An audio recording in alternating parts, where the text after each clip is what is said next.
கர்த்தருக்கு ஸ்தோத்திரம். கர்த்தராகிய இயேசு கிறிஸ்துவின் இன்ப நாமத்தில் இனிய வாழ்த்துக்கள். இந்த ஊழியத்தின் பாதை என்ற நிகழ்ச்சிக்காக தியானத்திற்காக ஜெபித்த பொழுது தேவன் தந்த வசனம் யோவான் எழுதின சுவிசேஷம் 10ஆம் அதிகாரம் 27ஆம் வசனம். என் ஆடுகள் என் சத்தத்திற்கு செவி கொடுக்கிறது, நான் அவைகளை அறிந்திருக்கிறேன், அவைகள் எனக்கு பின் செல்கிறது. நம்முடைய கர்த்தராகிய இயேசு கிறிஸ்து நம்மை அவருடைய மந்தையின் ஆடுகளாக தெரிந்தெடுத்திருக்கிறார். ஆகவே நாம் இயேசு கிறிஸ்துனுடைய மந்தையின் ஆடுகளாக இருக்கிறோம். அவர் நம்முடைய மேய்ப்பராக காணப்படுகிறார். இயேசு கிறிஸ்து சொல்லுகிறார், இயேசு கிறிஸ்து இன்றைக்கு 3 காரியங்களை ஊழியர்களாகிய நமக்கு ஞாபகப்படுத்த விரும்புகிறார். முதலாவது காரியம், இந்த வசனத்தின் முதல் பாகம் சொல்லுகிறது, என் ஆடுகள் என் சத்தத்துக்கு செவி கொடுக்கிறது. ஒரு ஆடு, மந்தையில் இருக்கிற ஆடு தன் மேய்ப்பனுடைய சத்தத்தை அறிந்து அந்த சத்தத்திற்கு கீழ்ப்படியும் பொழுதுதான் அந்த ஆடு பத்திரமாக, பாதுகாப்பாக, ஆசீர்வாதமாக இருக்க முடியும். அதே போன்றுதான் தேவனுடைய ஊழியர்களாகிய நாம், தேவனுக்கு ஊழியம் செய்கிற நாம் தேவனுடைய சத்தத்தை கேட்கிறவர்களாக காணப்பட வேண்டும்.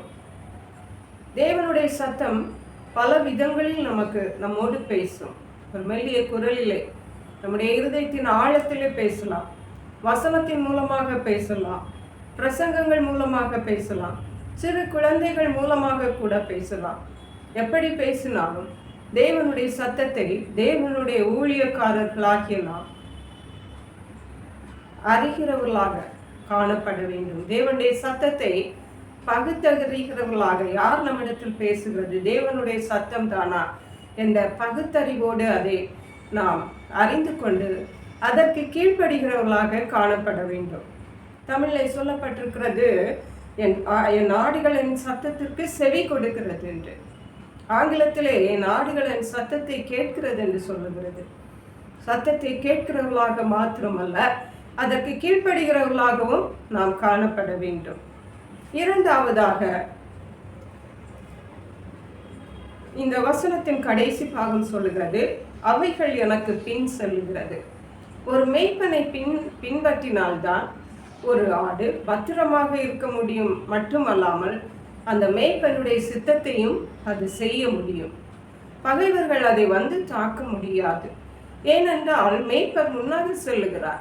மேய்ப்பனை கடந்துதான் எந்த தீமை வந்தாலும் இந்த ஆட்டிற்கு வர முடியும். ஆனால் இந்த ஆடு மேய்ப்பனுக்கு முன் செல்ல வேண்டாம். நான் என்னுடைய சொந்த அறிவிலே, என்னுடைய சொந்த பலத்திலே நானே போய் ஊழியம் செய்வேன், மேய்ந்து விடுவேன், அல்லது நானே பிழைத்து விடுவேன் என்று அது சொல்லி போனால் அது தீமையில தான் போய் மாட்டிக்கொள்ளும்.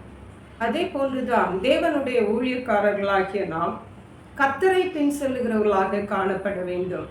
கர்த்தராகிய இயேசு கிறிஸ்து நம்மை அழைத்தார். அவரை நாம் பின் செல்லும் போதுதான் அவருடைய சித்தத்தை படி நாம் ஊழியம் செய்ய முடியும். மத்தேயு எழுதின சுவிசேஷம் 4ஆம் அதிகாரம் 19ஆம் வசனத்திலே வாசிக்கும் பொழுது 18ஆம் வசனம் சொல்லுகிறது, இயேசு கிறிஸ்து பேதுருவையும் பேதுருடைய சகோதரனாகிய அந்திரேயாவும் மீன் பிடித்திருக்கும் பொழுது அவர்களை பார்த்து, என் பின்னே வாருங்கள், உங்களை மனுஷரை பிடிக்கிறவர்கள் ஆக்குவேன் என்றார். ஹல்லேலூயா. பிரியமான தேவனுடைய பிள்ளைகளே, இயேசு கிறிஸ்துவை பின் செல்லும் பொழுதுதான் நாம் மனுஷரைகளை பிடிக்க முடியும். தேவன் நம்மை ஊழியத்திற்கென்று அழைத்த நோக்கமே மனுஷர்களை பிடிக்கதான், அவருடைய ராஜ்யத்திற்கென்று மனுஷர்களை பிடிக்கதான். அதுதான் ஊழியத்தின் உன்னத நோக்கமாக இருக்கிறது. அதை தவிர்த்து நம்முடைய ஊழியங்களிலே வேற எந்த நோக்கங்கள் இருந்தால் நம்முடைய ஊழியம் பிரயோஜனமற்ற ஊழியம் என்பதை நாம் தெரிந்து கொள்ள வேண்டும். தேவனுடைய ராஜ்யத்திற்கென்று மனுஷர்களை சேர்க்கிறது தான் நம்முடைய ஊழியத்தின் ஒரே நோக்கமாக இருக்க வேண்டும். அதற்காக தான் தேவன் நம்மை அழைத்திருக்கிறார்.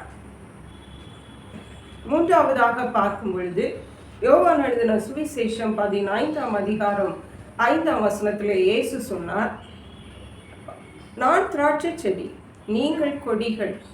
ஒருவன் என்னிலும் நான் அவனிலும் நிலைத்திருந்தால் அவன் மிகுந்த கனிகளை கொடுப்பான். என்னை இல்லாமல் உங்களால் ஒன்றும் செய்யக்கூடாது. தேவன் நம்மை அழைத்ததற்கு காரணம் நாம் அவருக்கு கனிகளை கொடுக்க வேண்டும், ஆத்துமாக்களை ஆதாயம் பண்ண வேண்டும். ஆனால் இயேசு சொல்லியிருக்கிறார், நீங்கள் என்னில் நிலைத்திருங்கள், நான் உங்களில் நிலைத்திருப்பேன்.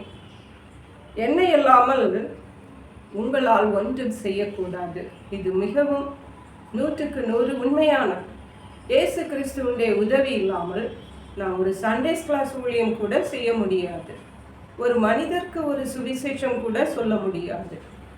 ஒரு நோய்களை குணமாக்க முடியாது. தேவனுடைய சித்தத்தை கூட நாம் அப்படியானால் செய்ய முடியாது என்பதுதான் அர்த்தம்.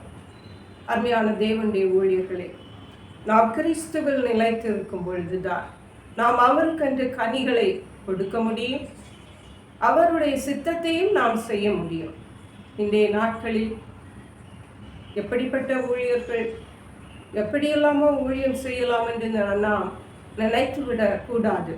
நாம் எப்படியும் ஊழியம் செய்து விடலாம் என்று நாம் நினைத்து விடக்கூடாது. ஊழியம் என்பது சாதாரண காரியம் அல்ல.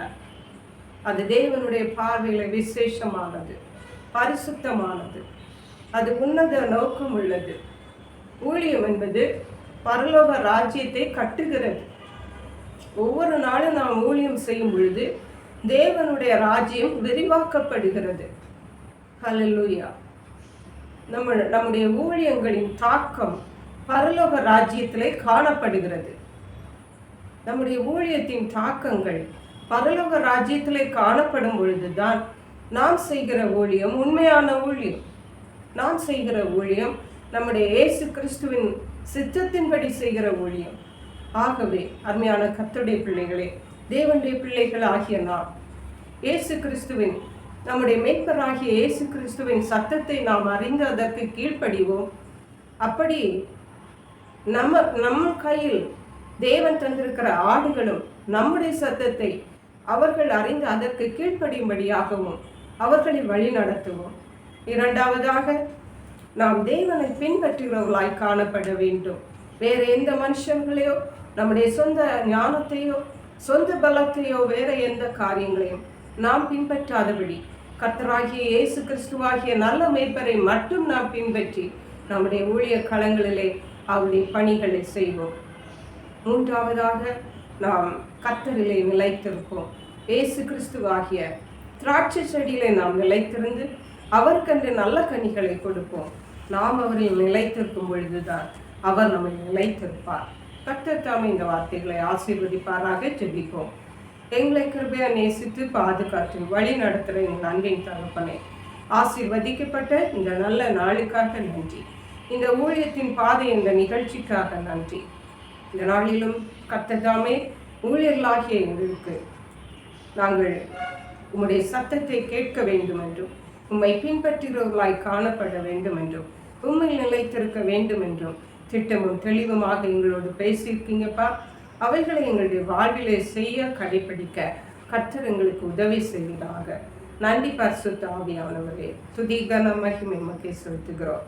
மீட்பரும் இரட்சகருமாகிய இயேசு கிறிஸ்துவின் இந்த நாமத்தில் ஜெபிக்கிறோம் எங்கள் அன்புள்ள பரமபிதாவே. ஆமென். God bless you.